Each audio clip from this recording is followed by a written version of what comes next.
que vai ser quando crescer? Perguntaram ao meu redor, o que vai ser quando crescer? Vou ser poeta igual Drummond. O que vai ser quando crescer? Perguntaram ao meu redor, o que vai ser quando crescer? Vou ser poeta igual Drummond. E caramba, vai! Eu sou a Renata Prado, eu sou estudante de pedagogia da Universidade Federal de São Paulo, sou dançarina de funk há aproximadamente uns 15 anos, mas trabalho de uma forma profissional, tenho uns 6, 7 anos. Sou responsável por um projeto que se chama Academia do Funk, que tem a proposta de dar aulas teóricas e práticas sobre funk. Também sou responsável pelo projeto Frente Nacional de Mulheres no Funk, que é um projeto político feminista que tem a proposta de discutir as questões das mulheres acerca do movimento funk. E também sou pesquisadora da Lei 10.639, que é a lei que estabelece as instituições de ensino, a obrigatoriedade do ensino da África, do estudo afro-brasileiro. E tendo essa minha vivência como pesquisadora da cultura afro, eu estendi minha pesquisa para a história do funk, e é por isso que o Cadu me chamou para estar aqui hoje, para me contextualizar um pouco do que eu sei dentro da cultura do funk. Eu tenho certeza que hoje vai ser uma manhã bem rica. E aí agora eu vou compartilhar minha tela com vocês para a gente começar a nossa formação aí, beleza? Compartilhar a tela aqui com vocês agora. Eu quis fazer uma relação mais ou menos do que é o funk no Brasil, junto com o movimento soul, para a gente entender como que o funk aqui no Brasil se tornou o funk que a gente conhece hoje. E ele tem uma grande influência do funk americano e toda a cultura do movimento negro norte-americana. A influência do movimento black dos Estados Unidos no Brasil. Eu quis trazer um pouco desse contexto porque nada começou do nada, né? Em meados dos anos 70, o movimento soul ele invadiu as terras brasileiras e conquistou a população negra que habitava os morros do Rio de Janeiro. E a representatividade do funk americano foi tão forte que gerou um impacto na cultura negra brasileira, a ponto de influenciar o estilo de vida dessas pessoas desde música, moda, comportamento e pensamento político. A musicalidade do funk foi tão marcante para a cidade do Rio de Janeiro a ponto de influenciar o nascimento do que eles criaram, que é o funk carioca, ritmo musical que descende da cultura norte-americana. Então, esse movimento que a gente... Oi!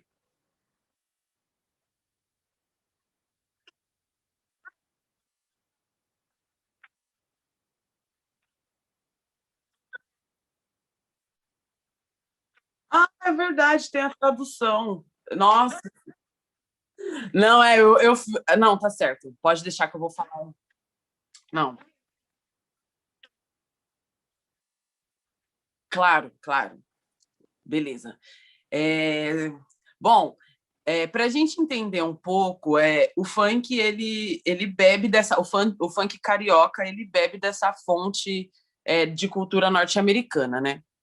E isso refletiu em várias coisas, na moda, na forma que a gente se veste, no nosso pensamento político. Então, foi nessa época que o movimento black ele assume a sua estética e faz com que várias pessoas negras tenham orgulho de ser black, né? Tenham orgulho de ser negro. E a partir dessa estética que virou moda, né, naquele momento, através da estética negra, houve muita discussão sobre a política, né? Pensar que os períodos que acontecem esses movimentos, desde os anos 70, nos anos 80, tanto nos Estados Unidos como aqui no Brasil, são movimentos que pós-ditadura, né? Então, o movimento black ele surge de um movimento histórico, o movimento black surge após um movimento histórico muito importante, e quando surge esse movimento black, quando surge esse movimento soul, ele se torna uma linha de protesto quando o assunto é política, porque esses encontros, essa cultura black forneceu formação política, forneceu conhecimento histórico do povo negro, forneceu o empoderamento estético, e tudo isso refletiu em um avanço social, né? Para além desse avanço social, teve a questão da cultura, né? E essa cultura do funk, essa cultura do movimento soul, a cultura do movimento black, ela foi tão forte que ela se espalhou para vários lugares no mundo, inclusive aqui no Brasil. Então, o reflexo do movimento soul aqui no Brasil, ele surge a partir do surgimento de bailes blacks e equipes de soul, como a Soul Grand Prix, Cashbox, Black Power, Furacão 2000, Peoples. Essas são as primeiras equipes de som e de baile black que surge no começo dos anos 70 aqui no Brasil, com todos esses estigmas sociais que o funk norte-americano trouxe para nós. Então, quando o baile black ele chega, quando esse movimento black ele chega no Rio de Janeiro, ele chega com uma bagagem política, com uma bagagem cultural, com uma bagagem social que reflete na galera do Rio de Janeiro. E aí, um dos principais bailes, que era o mais aclamado pela comunidade negra carioca nos anos 70, era um baile chamado Baile do Shaft, que acontecia no Clube Renascença. Shaft, o nome desse baile é Baile do Shaft por conta de um filme onde tinha um detetive negro que se chamava Shaft, que era super elegante.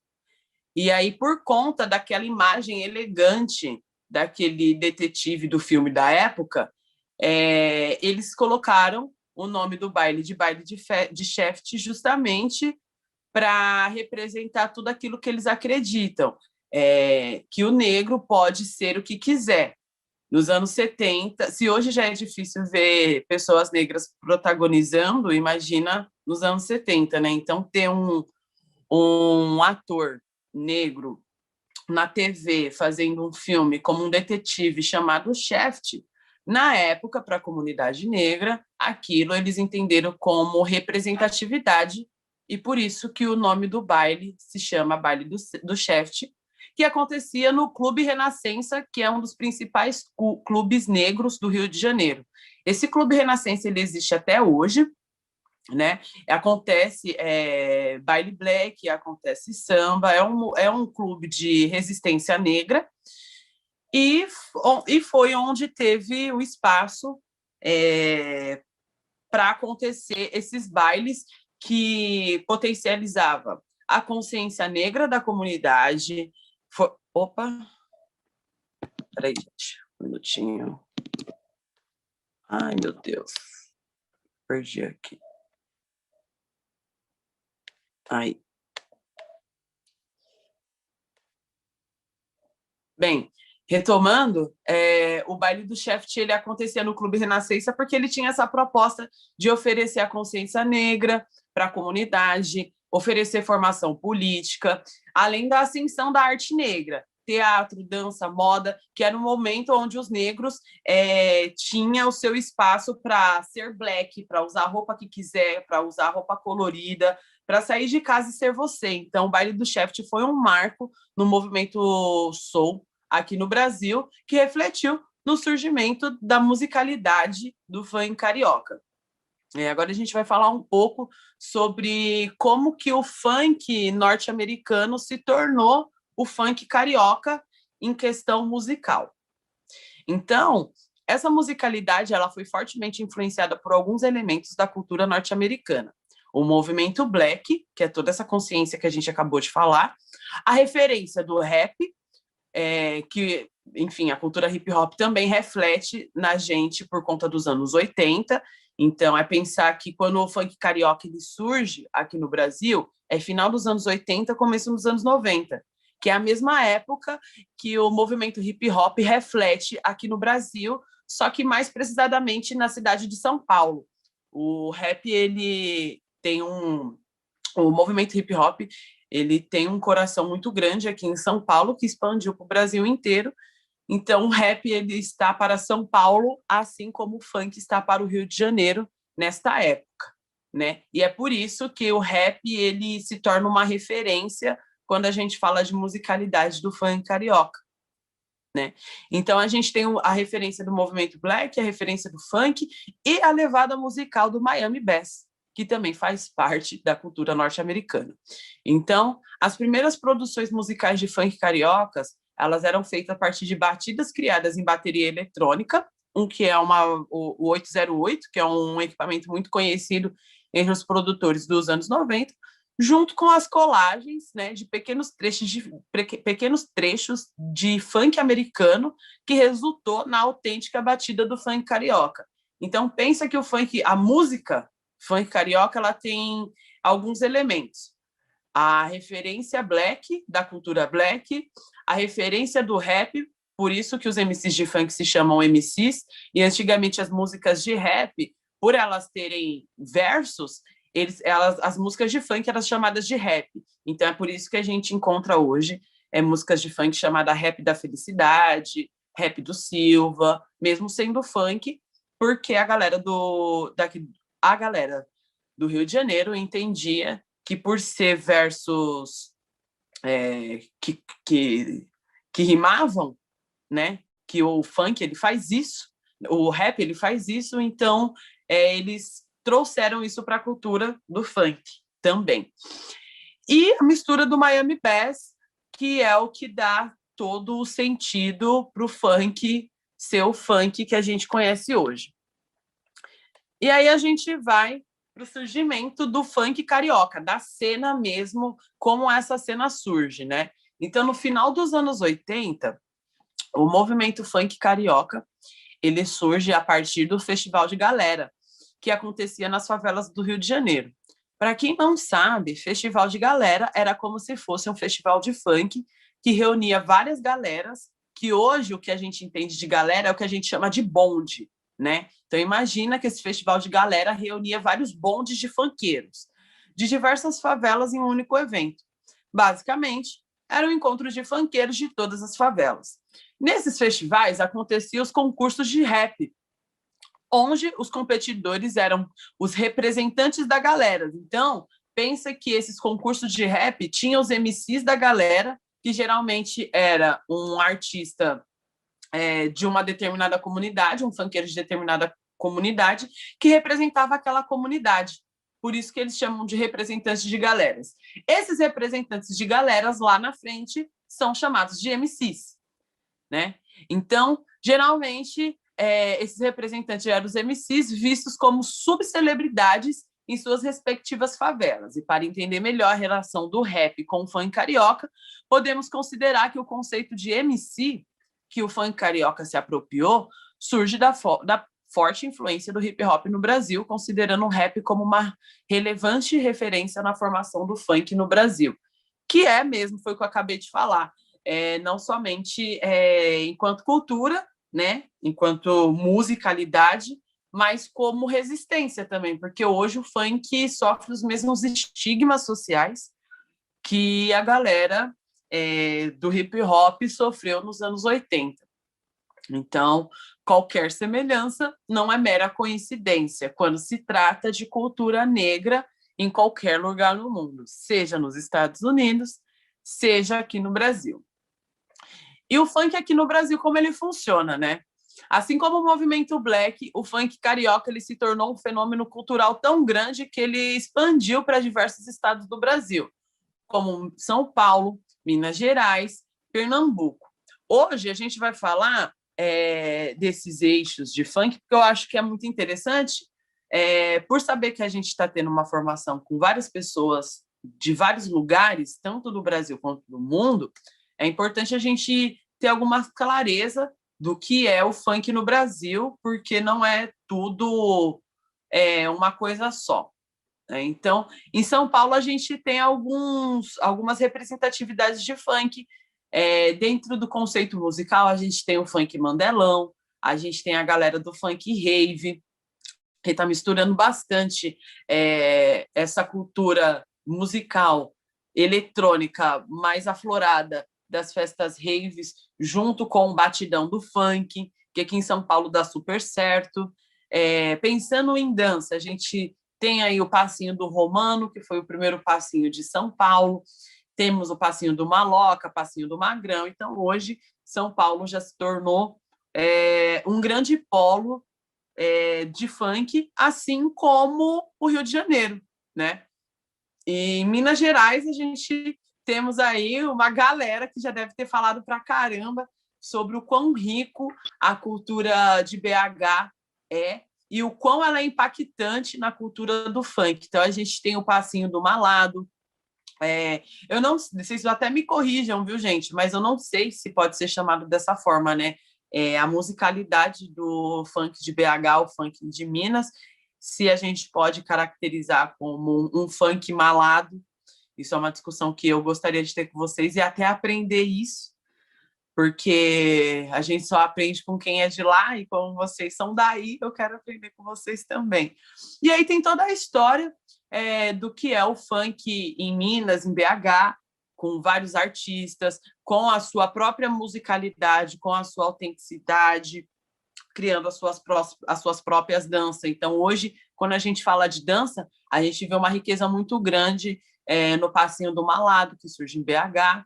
A gente também tem em Pernambuco, que é o brega funk, a musicalidade do brega funk, com o passinho do brega funk. Então, pensar que o funk carioca ele reflete em vários estados, mas cada estado desenvolve a cultura do funk de acordo com a cultura local. Então, São Paulo ele tem uma musicalidade muito eletrônica. Se a gente pegar, por exemplo, as músicas de rap, que é uma parada totalmente muito enraizada aqui em São Paulo, a gente percebe que as músicas aqui em São Paulo elas são muito mais eletrônicas, né? Então é por isso que aqui em São Paulo o movimento funk ele dialoga bastante com o funk rave, porque essa parada da musicalidade eletrônica para a gente aqui em São Paulo é muito forte, que é um pouco diferente do Rio de Janeiro. No Rio de Janeiro a gente tem os tamborzinhos, a gente tem o tamborzão, a gente tem a macumbinha, né? Que é aquela parada muito mais do tambor, do toque africano, da ancestralidade do samba, né? Então, podemos considerar que se a gente entende que o samba ele nasce do Rio de Janeiro e o funk também nasce do Rio de Janeiro, essa musicalidade uma hora vai conversar. E não é à toa que a gente vê beat de funk do Rio de Janeiro com o nome macumbinha, com o nome tamborzão, porque tudo isso reflete de uma musicalidade do samba, de uma cultura, né? Então, não tem como desassociar isso. Assim como em Pernambuco. Se em Pernambuco tem o brega funk, é por conta da cultura do brega, da música do brega, que nasce em Pernambuco. Então, não é à toa o nome brega funk.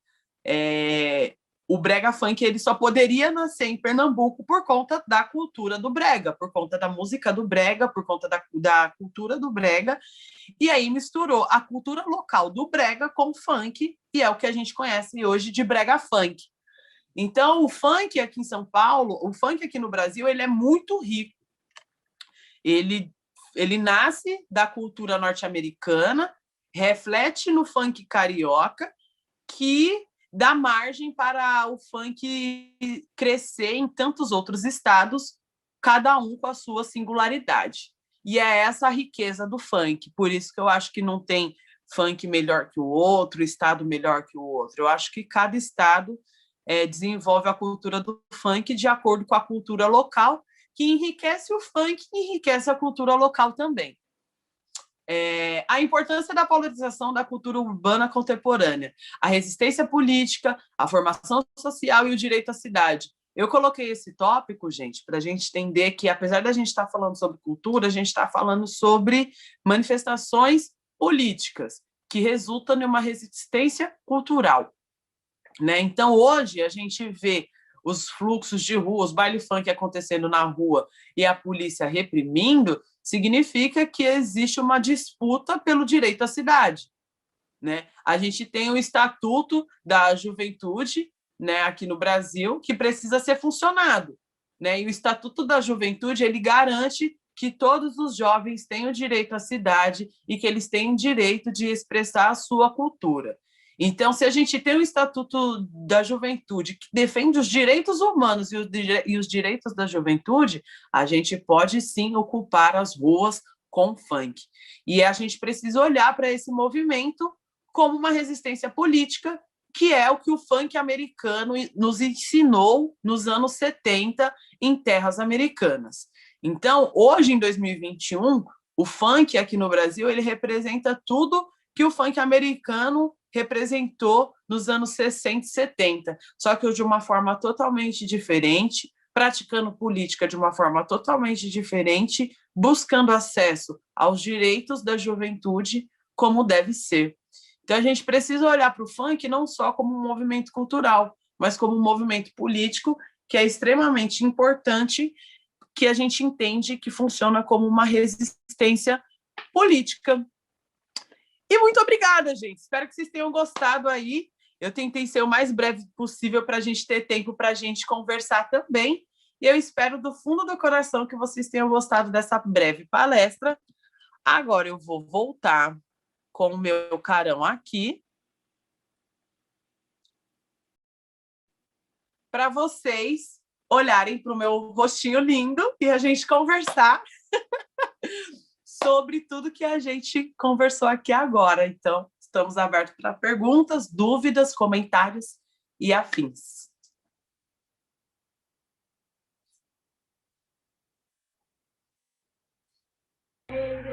Tudo para nós, Renata. Ver, escutar você falando é muito importante, já a história do funk, assim, é um pouco mais profunda, né? Às vezes a gente conhece alguma coisa, não conhece outras coisas, né? Sempre a gente está estudando, descobrindo coisas novas. E aí temos dúvidas, perguntas, alguém que quer fazer alguma consideração para Renata, fazer alguma pergunta?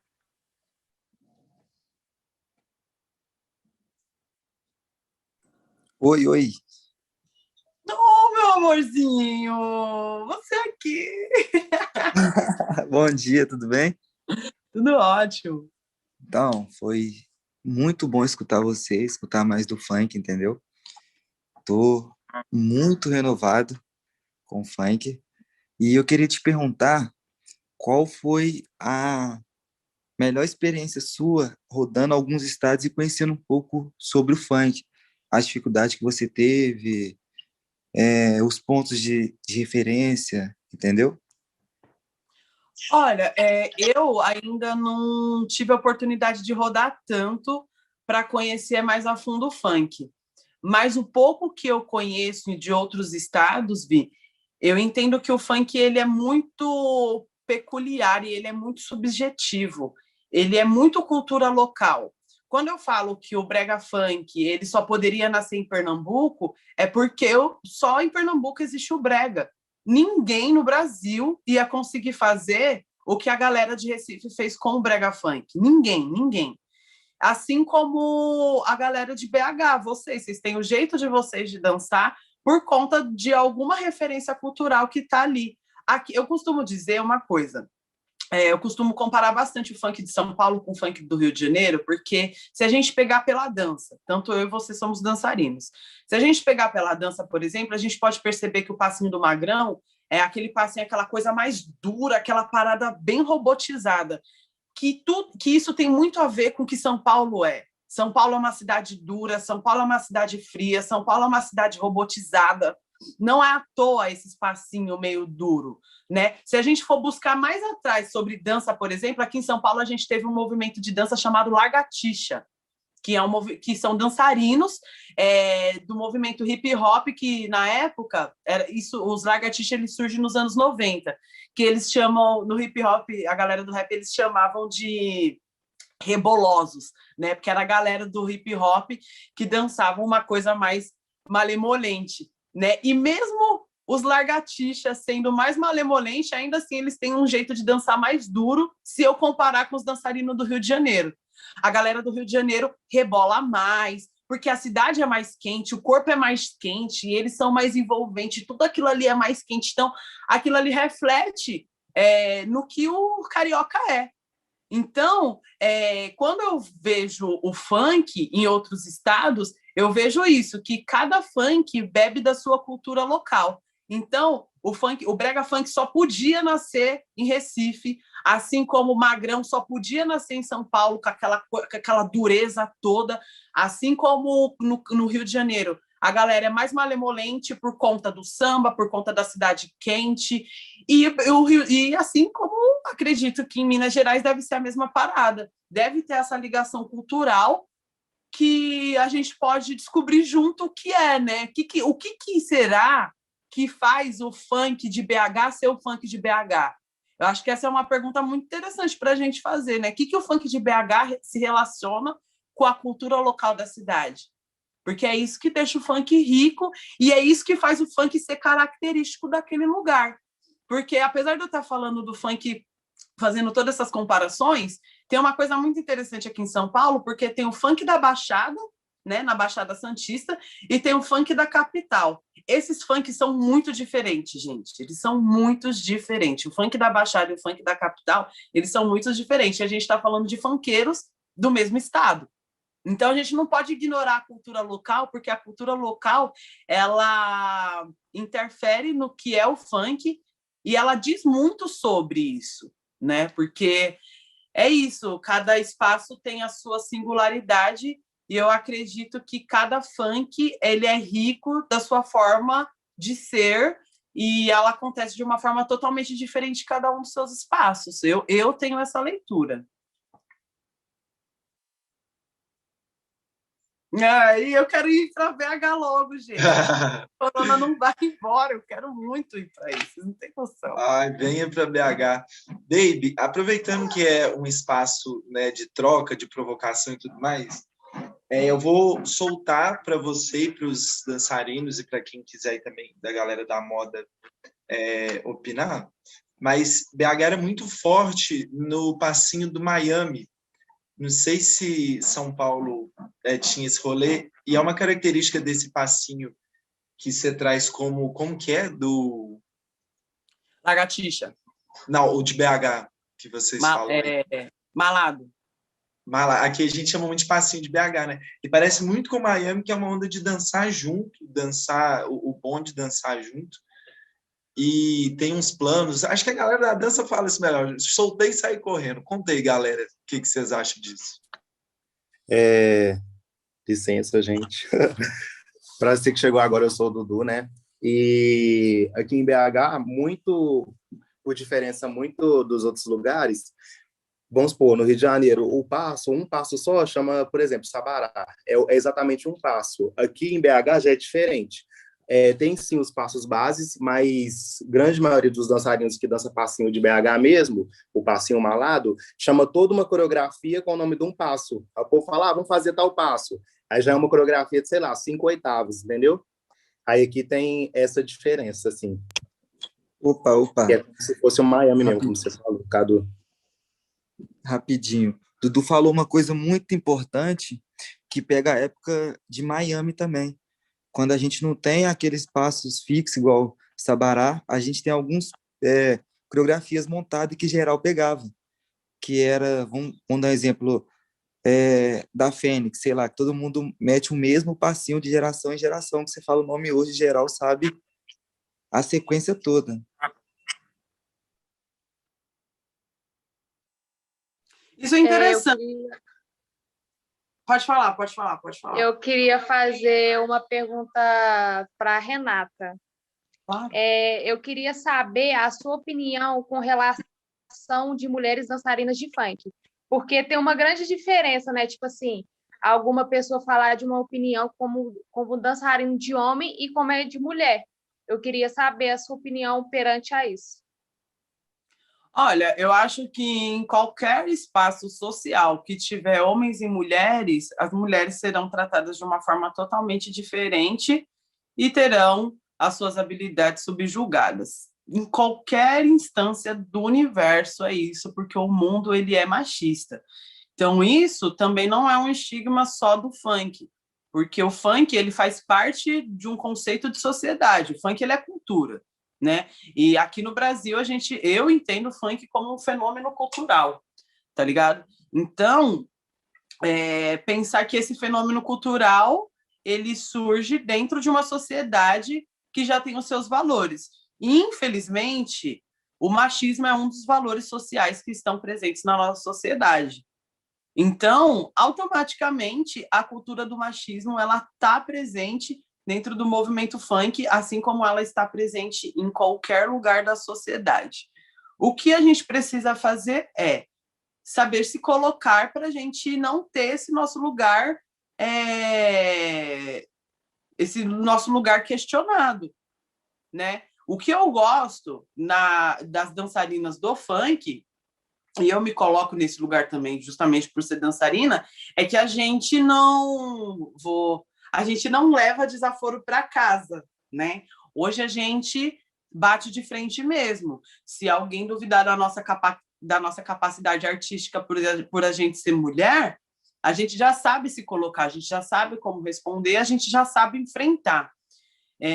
Eu vejo como um avanço essa sabedoria de enfrentamento, porque antigamente, eu tenho 31 anos, então pensa que eu comecei a frequentar baile quando eu tinha 13, 14 anos. Então, quando eu frequentava baile, eu não tinha a preocupação de mostrar para as pessoas que eu podia ser o que eu queria, desde dançarina, a ficar com quem eu quero, a me comportar como eu quiser, assim como os homens se comportam e ninguém julga, né? Então, antigamente eu tinha essa dificuldade de me colocar nesse lugar de mulher livre. Hoje não. Hoje não, depois de mais de 15 anos, eu tenho um posicionamento, uma visão totalmente diferente disso, porque hoje a sociedade mudou, as informações chegaram, e hoje a gente tem mais informação para dizer o porquê que eu posso ser dançarina de funk e o porquê que eu posso fazer isso, que eu acredito que seja arte, sem ser questionada, entende? Então, hoje a gente tem mais informação para se defender. E eu acho que é isso que nós, mulheres do funk, precisamos fazer. A gente precisa se informar, a gente precisa se munir de informação para quando a gente tiver a nossa arte questionada, a gente ter para trocar. Porque eu sofro muito com isso por ser dançarina de funk que joga a bunda, né? Então as pessoas acham que eu sou uma menina burra, por exemplo.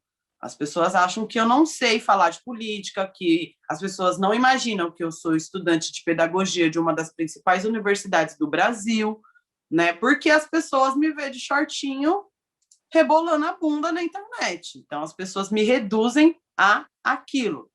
Mas, se elas tiverem um olhar um pouquinho mais profundo sobre a minha pessoa, em 5 minutos ela vai entender que eu sou uma intelectual também.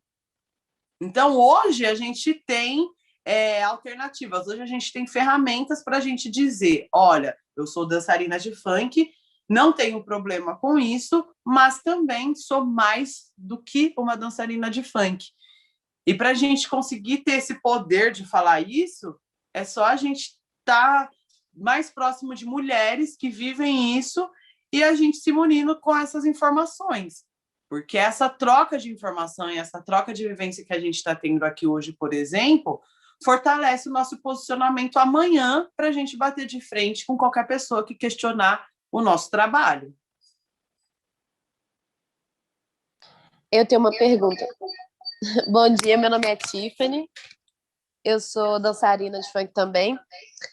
E eu queria saber o que te fez sair do lugar, tipo assim, de ouvinte de funk, ou até mesmo dançarina, e buscar esse lugar de pesquisadora.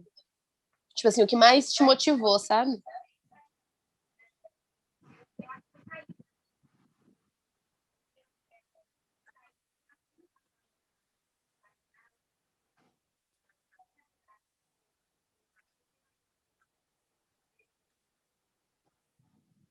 Eu?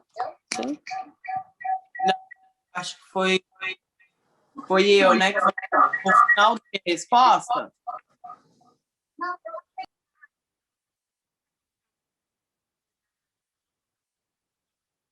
Ah, tá, perfeito. Então, repete a pergunta, Tiffany. Eu perguntei o que fez a Renata sair desse lugar de ouvinte e às vezes até mesmo de dançarina, não sei se a pesquisa veio antes, mas para ir no lugar de pesquisadora, né? Porque ela fala com muita propriedade, com muita riqueza de detalhes mesmo. Então a gente vê que tem uma pesquisa profunda, inclusive sobre a lei que você citou, Renata. Então a minha pergunta foi essa, que fez ela sair do lugar de ouvinte para o lugar de pesquisadora de funk. Sim. Obrigada pela pergunta. Essa pergunta é muito importante para mim. Eu sempre fui dançarina de funk. O funk, não foi eu que conheci o funk ou fui atrás do funk. Eu moro na periferia de São Paulo, né? Eu moro na extrema zona leste de São Paulo. Eu moro no último bairro da zona leste daqui de São Paulo.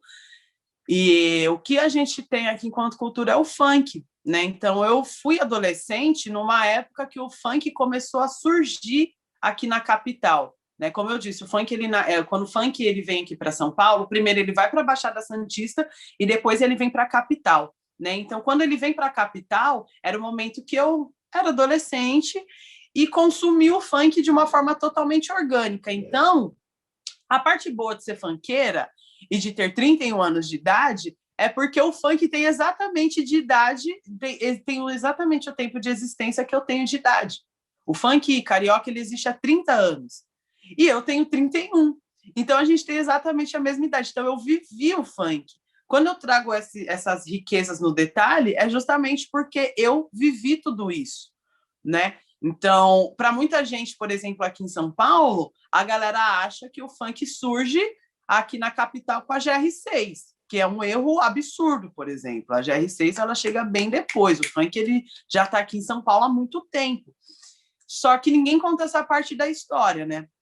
E é por isso que eu trago todas essas riquezas de detalhes, justamente porque eu vivi isso. O momento que virou a chavinha foi porque eu entrei na universidade, né? Eu fui prestar vestibular, entrei na Unifesp, eu entrei na Unifesp com 23 anos. E quando eu entrei na Unifesp, eu deixei a minha vida de lado, eu deixei tudo de lado, eu deixei a dança de lado, eu deixei rolê, eu deixei minha vida de lado, porque eu precisava estudar muito para entrar numa universidade elitizada como a Unifesp.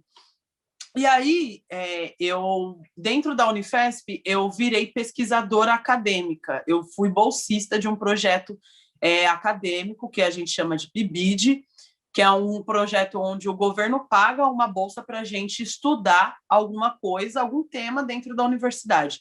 O tema de pesquisa que eu tive dentro da universidade não foi o funk, foi a Lei 10.639, que é a lei que estabelece todas as instituições a obrigatoriedade do ensino da África e do estudo afro-brasileiro. Então, quando eu entrei como pesquisadora na universidade, eu entrei como pesquisadora desta lei. E aí eu fiquei pensando, eu falei, cara, se as escolas são obrigadas a estudar a cultura negra e funk é uma cultura negra, eu vou falar de funk e cultura negra. E aí foi quando eu comecei a relacionar a minha vivência com a minha pesquisa dentro da universidade.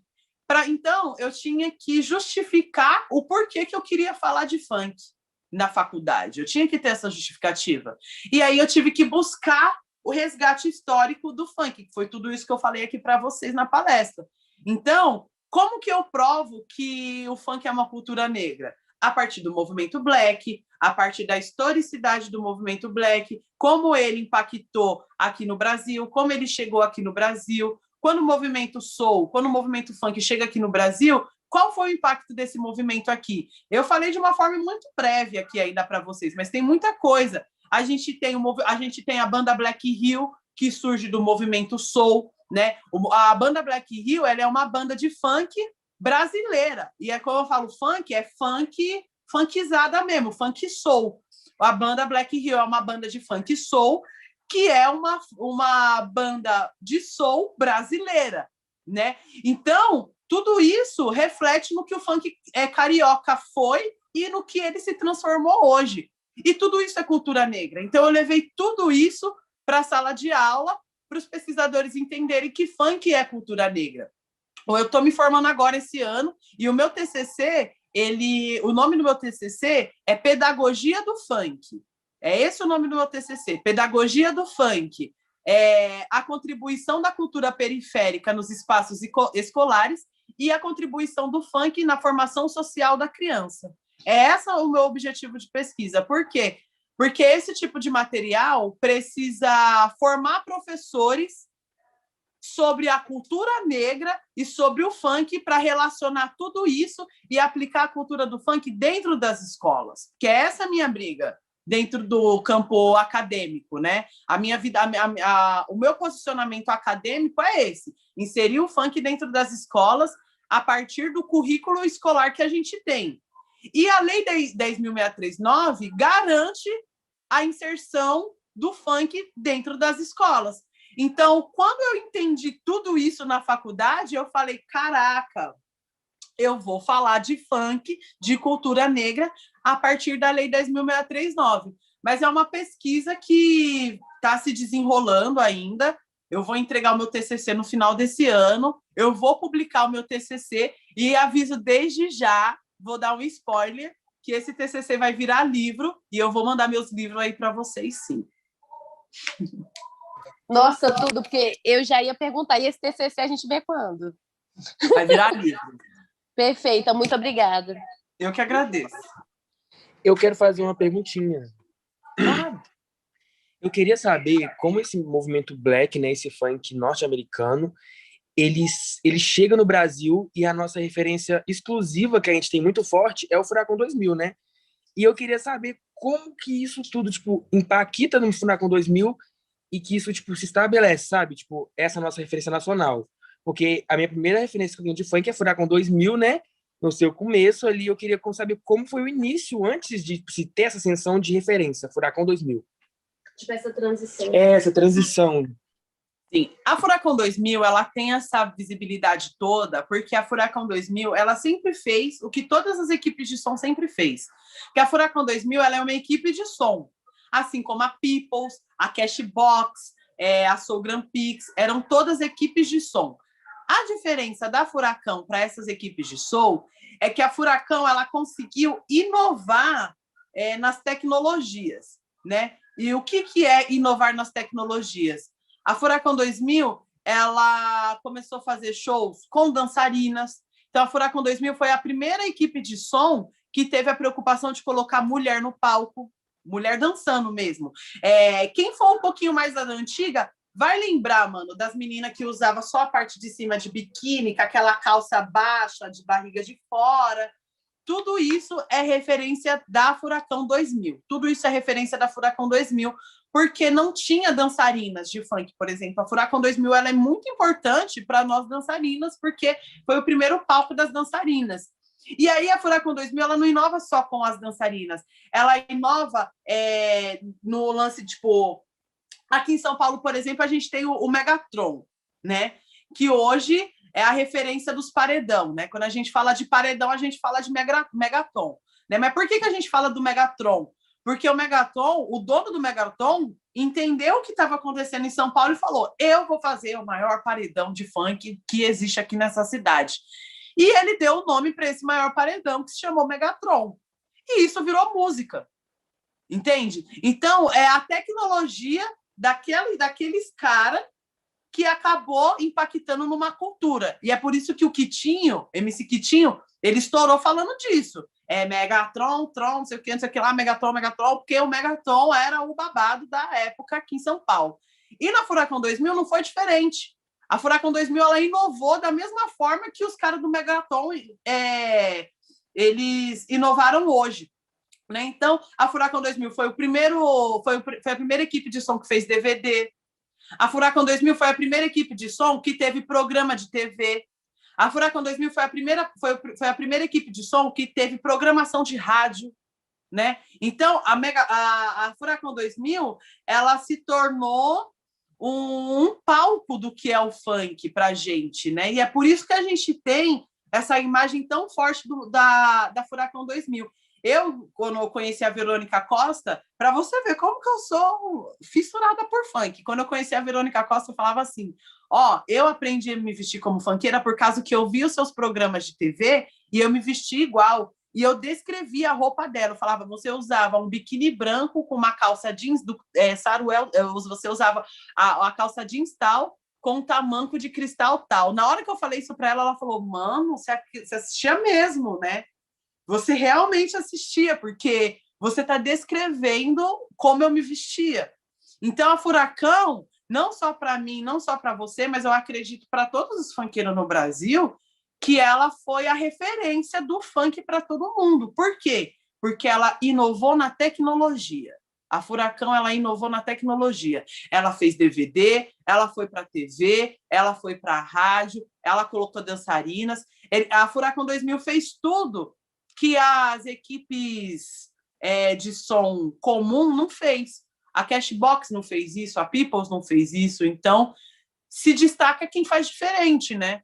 E foi o que a Furacão fez.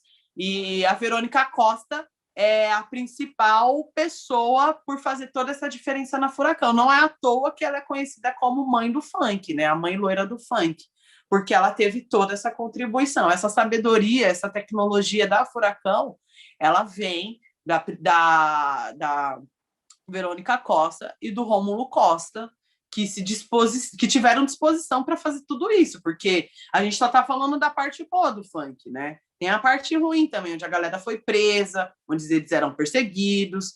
Então, tudo isso também é uma forma de resistência. Por isso que eu falo que o funk ele é político, porque ele é resistência, né? Mas a Furacão ela tem todo esse conhecimento por conta da inovação de tecnologia. Yes. Eu quero fazer uma perguntinha. Um pouco assim, eu sou estudante de licenciatura em dança aqui em BH, e eu queria saber da sua relação com o funk dentro da academia, assim, porque a academia, querendo ou não, é um lugar muito elitizado, muito europeu, né? Segue outros conceitos. E como que é para você levar essa discussão do funk para a área da pedagogia? Porque para mim, assim, aqui eu tenho muita dificuldade de estabelecer esse diálogo dentro da universidade, principalmente na área da licenciatura, porque é um assunto muito, muito novo, muito recente, e a galera não consegue ainda enxergar o funk como uma ferramenta pedagógica que facilita o diálogo entre alunos dentro de sala de aula, assim.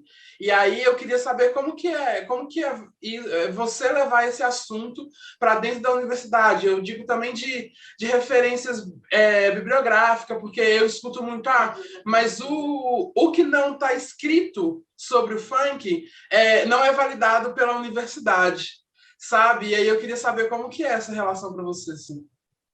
Olha, é uma relação horrível, não é uma relação fácil, é uma péssima relação, porque a universidade ela é racista, ela é classista, né? Ela tem o seu... É horrível porque a universidade deveria ser o lugar do conhecimento, mas para eles, o que é conhecimento, né? Só é válido o que a branquitude entende como conhecimento. Então, a partir do momento que o conhecimento...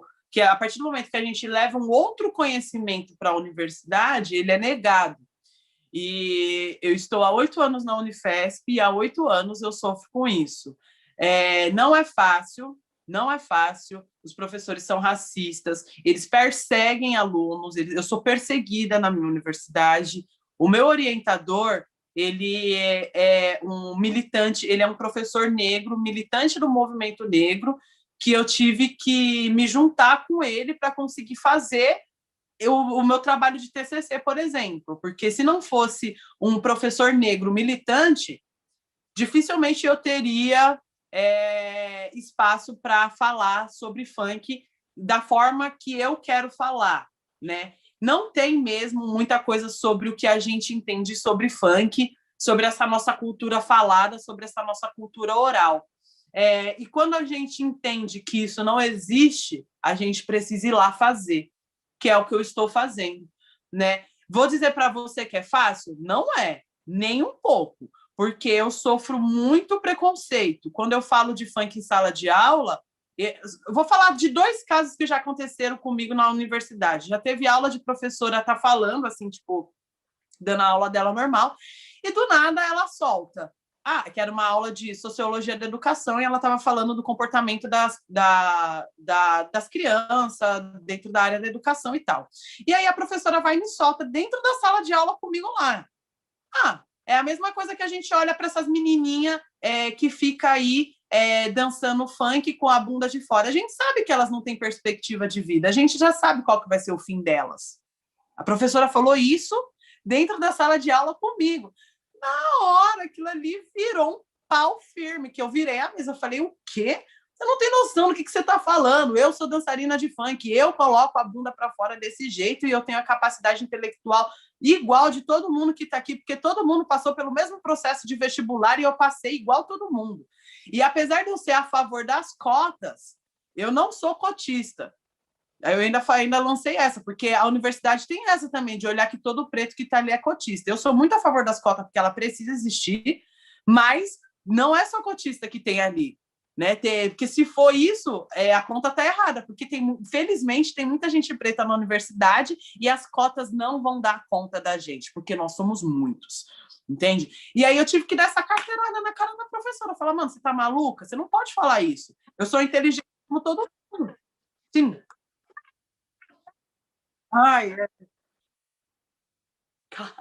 Claro. E a emoção mesmo, Cadu. E aí aconteceu esse caso, e para vocês terem uma noção, foi até um caso que aconteceu que eu não falei na internet ainda por questões jurídicas que eu posso me prejudicar, mas teve um caso de um professor da UFMG, daí de Minas Gerais, que eu me posicionei na internet sobre não participar, não contribuir mais com a escrita de TCC de pesquisadores brancos que não são da cultura do funk. Eu fiz isso porque eu entendi que essa galera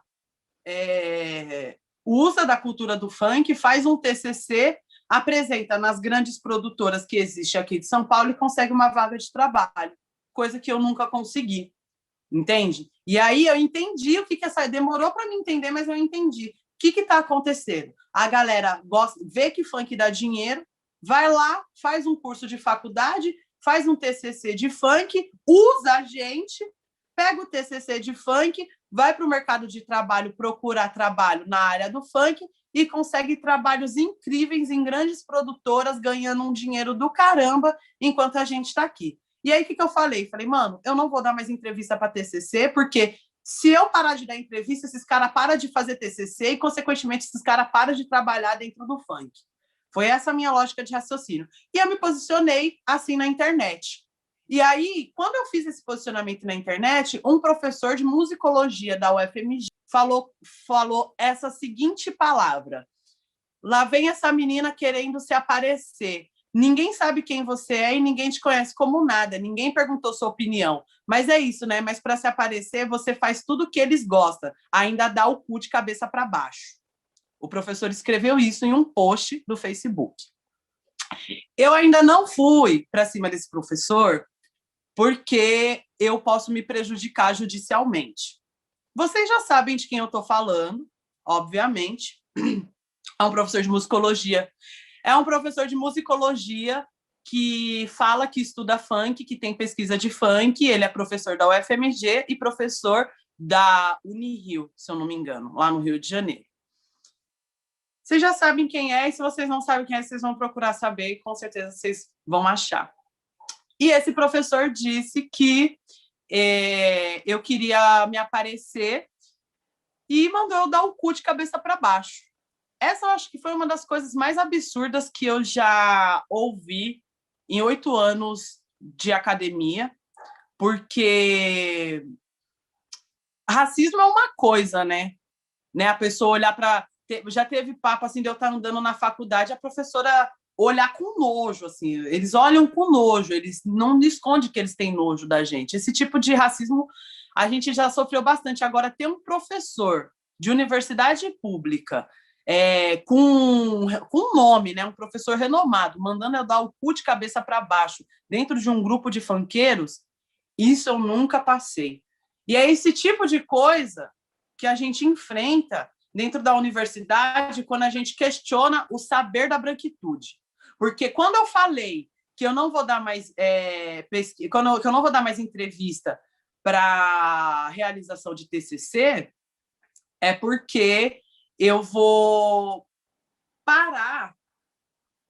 Quando a gente faz isso, a gente rompe com um processo de apropriação intelectual da branquitude. E ele se sentiu ofendido, porque ele sabe que se todos os funkeiros pararem de dar entrevista para TCC de Playboy, os Playboy não vai falar mais sobre funk. E eu vou falar por mim.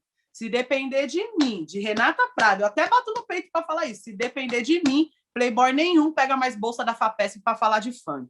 Se depender de mim, ninguém mais vai catar 10 centavos do governo para falar de funk, porque esses caras catam a bolsa da faculdade para falar disso. Se depender de mim, esses caras não falam mais de funk. Então, eu não dou mais entrevista para ninguém, eu não falo mais de funk para Playboy, eu só falo se é de quebrada, se é do funk, a galera do funk eu fortaleço mesmo, porque eu acredito que a gente precisa ter a nossa escrita dentro da universidade.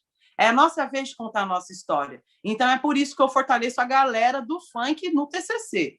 Se eu tiver, eu tiro do meu corpo para dar para qualquer pessoa que é do funk, que está entrando na universidade e quer construir. Eu tiro do meu corpo, tá ligado? Mas para Playboy, eu não faço nunca mais isso, porque eles ganham dinheiro em cima das nossas custas, e aí o TCC dessa galera rica vale muito mais que o meu TCC, só porque eles são brancos. É só porque um branco escreveu. E aí, o meu saber ele é questionado. Eu já fui muito questionada, por exemplo, porque eu sempre me coloco nesse lugar de pesquisadora, mas eu nunca escrevi nada. E eu nunca escrevi de propósito, porque eu simplesmente nunca quis, caralho. Eu nunca quis escrever, entendeu? A minha pesquisa, o meu conhecimento enquanto pesquisadora, eu gosto de disseminar desse formato que a gente está fazendo agora. Isso que eu estou falando para vocês, eu não escrevi em lugar nenhum, está na minha cabeça e eu quero falar. Eu sou do candomblé. A minha religião ensinou que a cultura da oralidade ela também é válida. Então, isso que eu estou fazendo aqui agora com vocês é também um exercício de pesquisa. Eu estou mostrando para vocês o que eu sei enquanto pesquisadora. E não precisa estar escrito em um artigo acadêmico assinado por um professor para validar o que eu estou falando. Eu posso fazer isso se eu quiser. Se eu quiser fazer isso, eu faço. E aí, eu já fui muito questionada por isso, né? As pessoas falarem, mas você é pesquisadora e não tem nada escrito. E aí eu respondo, eu falo, não tem nada escrito porque o meu saber não é direcionado para a academia. Eu não quero falar para vocês, eu quero falar para outras pessoas.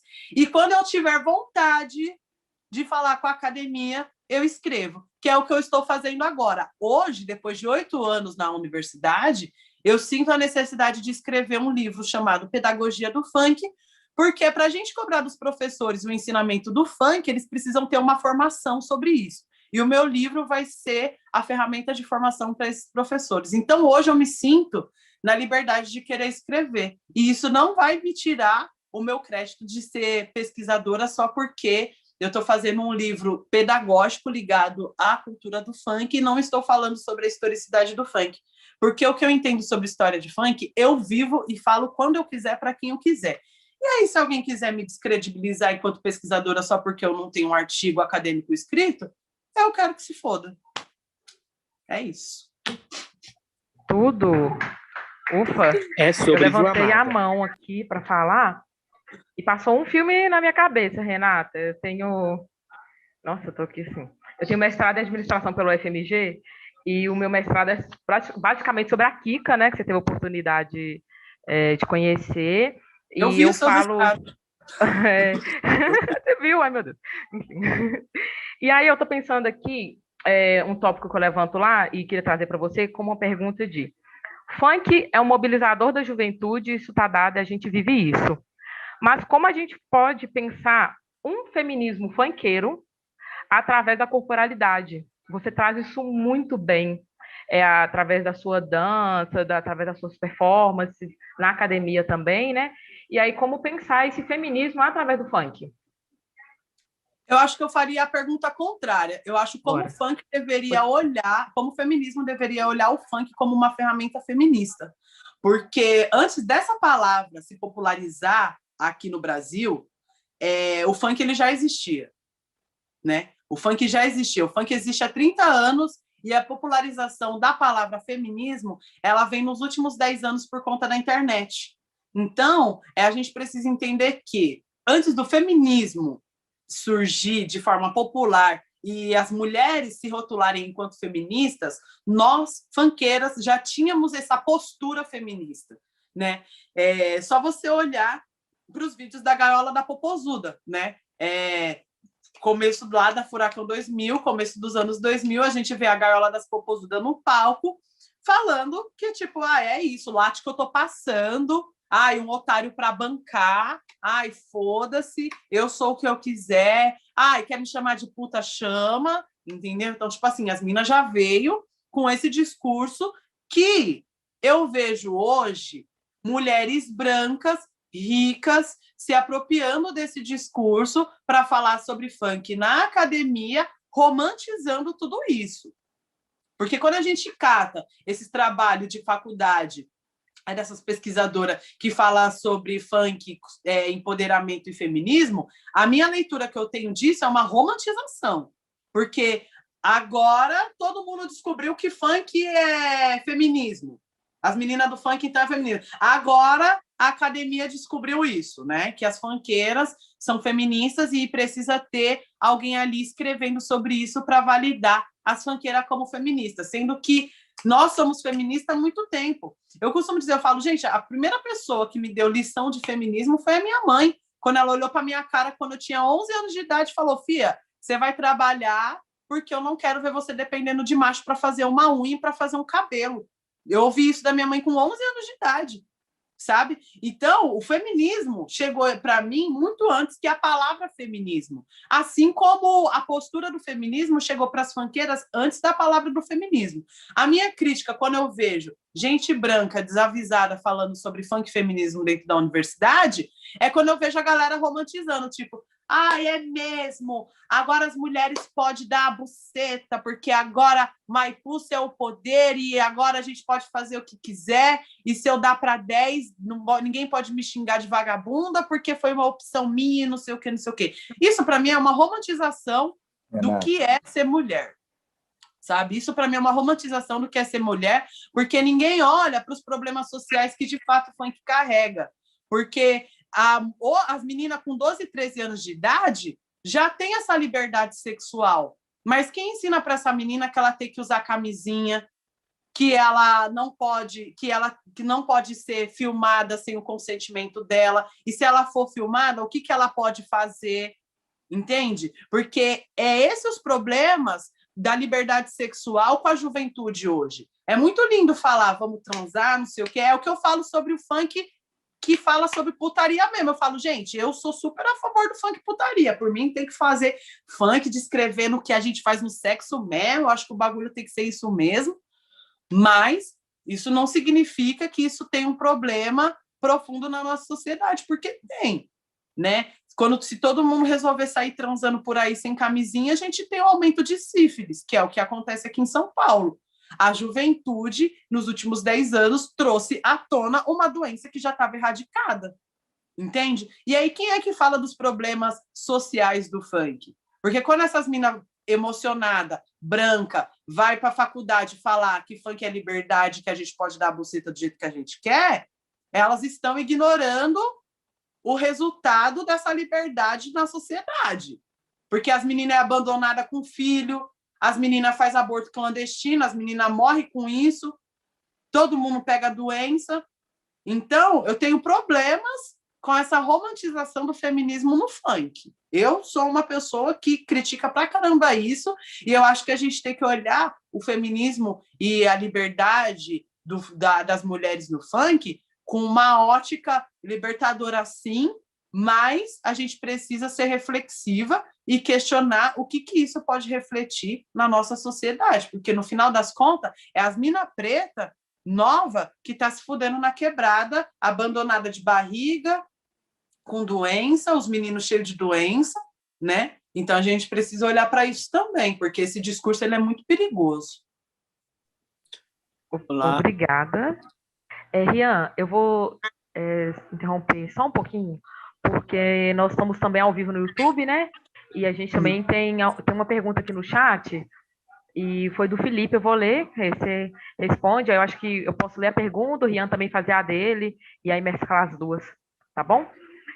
O Felipe falou o seguinte: queria perguntar a Renata sobre as relações entre funk e a política pública, principalmente na atualidade. Em São Paulo, existe o Centro de Referência da Dança, e queria saber se ele estabelece relação com o funk.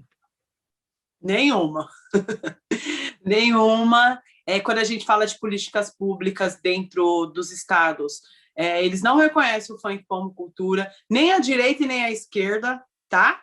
Vamos, não é só a direita que tem dificuldade de reconhecer o funk como cultura, a esquerda também tem, porque a esquerda, quando a gente fala da esquerda, a gente está falando de uma esquerda branca que não tem preocupação com a cultura popular, né? Então, o funk ele é muito discriminado. O funk ele é muito discriminado quando a gente fala de políticas públicas, né? Porque, veja, a gente pensa que a gente tem o maior fenômeno cultural. Vou falar sobre São Paulo, né? O funk aqui em São Paulo é o maior fenômeno cultural entre a juventude. Por final de semana, a gente tem mais de 500 pancadão pela cidade inteira, sabe? Com pandemia ou sem pandemia, esses bailes acontecem. E a única política pública que o Estado fornece para o movimento funk é a polícia. Somente a polícia. A única relação do poder público com o movimento funk é a segurança pública, que está errado. Funk é cultura. Né? Se a gente entende que funk é cultura, por que não tem uma secretaria do funk com pessoas que entendem funk para pensar políticas públicas do funk para a gente resolver os problemas sociais do funk? Porque apesar de eu ser funkeira, eu não acho certo estar num domingo, 3 horas da manhã, o pancadão acontecendo na frente da minha casa só porque eu moro na quebrada. Isso não é certo, entende? Então eu acho que o Estado tem que ter essa responsabilidade em conjunto com o movimento funk e a gente tentar entrar em um diálogo. Olha, então, se os bailes acontecem dessa forma e incomoda a sociedade, como que a gente pode produzir cultura de funk em uma cidade para todos sem incomodar os outros? Né? Isso é política pública. Será que o Estado está disposto a construir políticas públicas voltadas para o funk? Aqui em São Paulo, nem a esquerda nem a direita tem esse interesse. A esquerda já teve um interesse de fazer isso em São Paulo, na época da prefeitura do Kassab, que é um partido de direita, e na prefeitura do Haddad, que é do partido de esquerda do PT. Então, os dois projetos não teve bom sucesso, não foi bem sucedido, porque não foi construído com gente do funk, foi uma coisa construída de cima para baixo, e, obviamente, não ia dar certo. O Centro de Referência de Dança, o CRD, ele não tem nenhuma palestra, não tem nenhuma aula de dança voltada ao funk, porque eles não querem. Eu já tentei me oferecer para dar aula lá, tem uma galera que já tentou fazer aquele espaço, tentou ocupar aquele espaço, e a gente não consegue porque sempre vai ter as desculpas burocráticas para não permitir a evolução do funk enquanto política pública. Então, isso é um enfrentamento político que eu, por exemplo, eu faço parte da Coalizão Negra por Direitos, né, que é uma frente política, que é uma frente política do movimento negro brasileiro, nacional e internacional também, que busca por enfrentamento político dentro da área da questão racial, e eu, dentro do funk, faço isso, junto com a Coalizão Negra por Direitos, e a gente tem os mesmos problemas. A gente tem os mesmos problemas porque ninguém quer enxergar o funk como política pública, porque também é gasto, né? É mais gasto, para além de dar mais poder para uma juventude que eles não acreditam que tem capacidade de ter um poder gigante dentro da sociedade como o funk. Obrigada, Rê. Nós estamos caminhando para o final, tá? Aí nós vamos finalizar aí com a fala do Rian, e aí a gente vai encaminhando para as considerações, tá, Rê? Beleza. Oi, Rian. Não estou ouvindo você está sem áudio. Oi, Renata, tudo bem? Prazer. Sou seu Prazer fã, já te ama, que eu não lembro o nome agora. Seguinte, eu queria saber, Renata, se de sexo, drogas e ostentação é um reflexo que vem das favelas mesmo, que eles retratam na música, ou é uma influência da cultura lá de fora, que vem do hip hop, por exemplo? Cara, eu não consigo enxergar essa influência a influência da ostentação com o hip hop. Eu não consigo enxergar isso. Porque o funk ostentação ele surge aqui em São Paulo. E quando o funk ostentação ele surge aqui em São Paulo, foi numa época onde estava rolando a parada dos rolezinhos, né?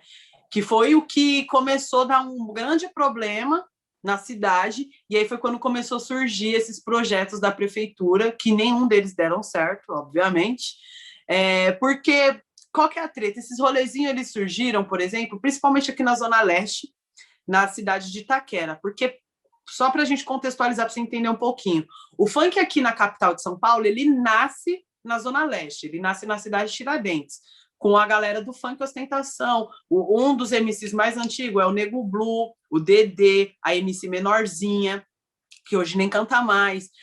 O Guimê, ele estourou com funk ostentação, entendeu? Mas já tinha o Beck Dib, o G3, já tinha uma galera falando sobre isso dentro do funk. E sobre, tipo, se você catar tipo, as músicas da MC Menorzinha, por exemplo, que não é caracterizada como funk ostentação, porque ela vem antes do funk ostentação, por exemplo. Ela fala sobre o bonde da EcoRed, que é uma marca, EcoRed, que é uma marca de roupa, e ela vai falando sobre as minas que usa EcoRed, tá ligado? Então, tipo, isso já tava no funk antes dele virar essa chave do funk ostentação, de falar de carro, de falar não sei o quê, de falar do funk ostentação e para não sei o quê. Então, isso já existia. Esse lance de consumo sempre existiu em qualquer cultura negra, né? Tanto nos Estados Unidos como aqui em São Paulo. Quando eu falo que eu acho que não tem nada a ver, é porque a gente não pegou a estética norte-americana. Se a gente olha para o trap hoje, o trap ele pegou esse lance de ostentação dos caras lá da gringa. É só você olhar para a estética do trap no Brasil e olhar para a estética dos caras lá fora. Você vê que é exatamente a mesma coisa. A estética de ostentação do funk é muito diferente. Mano, antigamente nós estávamos usando Kiki Silver, ou aqui em São Paulo, a gente usava Kiki Silver, Ombongo, essas marcas mais Oakley, entendeu? É o tipo de marca que mesmo lá fora os gringos não usam nos clipes de ostentação. Então, eu não consigo enxergar como essa referência. Eu acho que parte do mesmo lugar, porque foi como eu falei para você, o comportamento social da comunidade negra é o mesmo. Resumidamente, negro vai ser negro em qualquer lugar do mundo. Essa é a minha leitura que eu tenho. Porque o grupo de jovens lá de algum país da África deve falar de ostentação.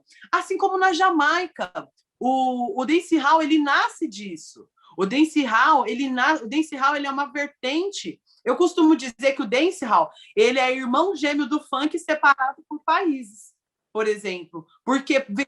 Oi?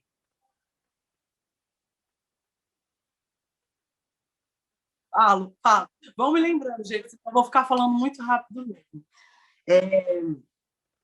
Eu costumo dizer que o funk, ele é irmão gêmeo do dancehall, por exemplo. Por quê? Porque o dancehall, ele nasce da vertente do reggae. O reggae, o que é o reggae na Jamaica, né? É aquela parada politizada, né? Paz e amor, vamos questionar o sistema, né? E aí o dancehall fala assim, legal, bacana tudo isso daí, mas a gente quer dançar, a gente quer falar de outras coisas. A gente quer falar de dança, a gente quer falar de sexo, a gente quer falar de drogas, a gente quer falar de crime. Entendeu? E aí o dancehall, tem várias músicas de dancehall que falam de tudo isso, só que na ótica jamaicana. Entendeu? E o funk, para mim, é isso. O funk, ele vai falar de crime, vai falar de droga, vai falar de sexo, vai falar de marca, vai falar de roupa, na nossa ótica. Então, quando eu vejo uma imagem de um funkeiro ostentando e comparo com os clipes de rap norte-americano, eu consigo ver uma estética totalmente diferente. Eu tenho essa leitura. Então, eu não acho que o funk ostentação bebe da fonte norte-americana. Eu acho que o funk ostentação ele é um funk com características orgânicas, local, do que é o funk aqui em São Paulo, por exemplo. Porque aqui em São Paulo é uma cidade megalópole onde existe drogas, crime, existe marca de roupa, existe arma. Aqui em São Paulo existe tudo disso. E as pessoas convivem com isso, dentro e fora da favela. E aí, acredito eu, que os funkeiros olharam para aquilo e falaram, bom, eu vou escrever uma música sobre isso, e isso virou funk ostentação.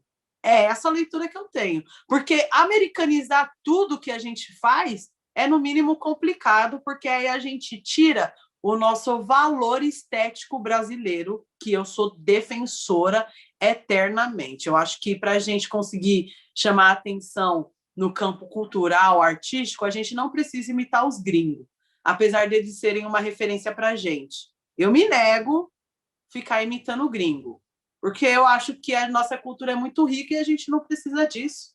A gente tem o samba, né? A gente tem o samba, a gente tem o frevo, a gente tem o maracatu, a gente tem a congada. Por que a gente não mistura tudo isso no funk? Sabe? Eu não consigo ter essa leitura americanizada do funk, não. Até porque os gringos vêm para cá, porque eles pagam pau pro funk. Evento de dança, os dançarinos lá de fora vêm aqui para aprender a dançar passinho. Não vem aqui para aprender a dançar break. Porque break eles já fazem, eles já estão perto do negócio. Né? Eles vêm para cá porque eles querem aprender passinho. Por quê? Porque o passinho é uma dança 100% brasileira. E é isso que eles querem aprender. Então, acho que a gente tem que tomar cuidado nesse discurso de americanizar o funk, porque senão, se a gente continua desse jeito, daqui uns dias a galera tá falando ok dentro do funk. Tá tomando lean, achando que tá tudo certo, entendeu? E não é bem por aí, não. Renata, é tudo para nós. Renata, muito obrigado. É maravilhosa. Oi, gente, obrigada. Fico mó feliz. Renata, Oi. nós estamos finalizando, vamos finalizar por agora, nós vamos ter uma pausa para o almoço, mas nós gostaríamos muito de agradecer a troca com você, a sua presença para a gente é muito importante. Todos nós somos admiradores do seu trabalho. Quem não conhecia, agora conhece, sabe? Essa potência que você é, inspiração para a gente, como artistas, como produtores de cultura, como mulheres funkeiras, que enfrentamos diversos desafios diariamente aí para bancar o que a gente acredita. Você quer falar alguma coisinha para finalizar? Cara, eu quero agradecer de verdade o convite. Obrigada, Cadu.